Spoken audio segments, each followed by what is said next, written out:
ప్రశ్న అడిగి. రాజధానికి భూ సమీకరణ చేస్తున్నారంట కదా, దానిపైన మీ అభిప్రాయం చెప్పండి. ఏం చెబుతామండి, ఆయన అన్నీ కూడా సింగపూర్ అని చెప్పి అన్నీ కూడా గ్రాఫిక్స్ చూపిస్తున్నాడు. ఏది కడతాడో ఏది చేస్తాడో మాకేం అర్థం కావట్లేదు. ఆడ 33,000 ఎకరాలైనా ఏం కట్టలేదు. ఇక్కడ కడతారా ఇప్పుడు 40,000 ఎకరాలు తీసుకొని? పర్మనెంట్ సచివాలయం పూర్తి కాలే, పర్మనెంట్ సెక్రటరీ పూర్తి కాలే, పర్మనెంట్ హైకోర్టు పూర్తి కాలే, ఏం పూర్తి కాలేదు. ఇక్కడికి వచ్చి ఇంకా 44,000 ఎకరాలు తీసుకుంటారంట. అసలు మా రైతులు ఎవ్వరికీ అసలు ఇష్టం లేదండి ఫస్ట్ ఆఫ్ ఆల్. ఎందుకంటే మేము పొలాలు పండించుకునే వాళ్ళం చాలామంది.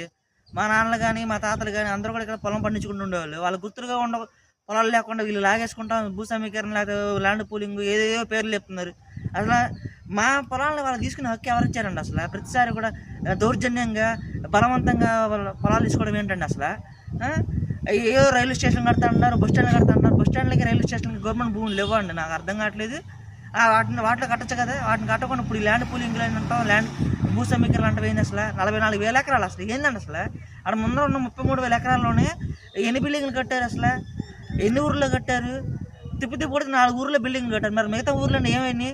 33 ఊర్లో 33,000 ఎకరాలు తీసుకున్నారు. మిగతా పొలాలు ఎకరాలన్నీ ఏమైనాయి? మీరందరూ ఆలోచించండి. అసలు నాకైతే నేనైతే నాకు అసలు ఇష్టం లేదండి. ఇక్కడ నాకు తెలిసిన చాలామంది కూడా అమరావతి చుట్టుపక్కల వాళ్ళు కానీ, అమరావతి మండలంలో వాళ్ళు కానీ, పెదకూడ మండలంలో కానీ ఎవరైనా సరే కూడా ఇవ్వడానికి ఇష్టపడలేదండి. నేను చెప్పేదంటే పొలాలని ఇష్టమైన వాళ్ళు ఇస్తే తీసుకోండి, కానీ బలవంతంగా మాత్రం తీసుకోవద్దు. ఓకేనా?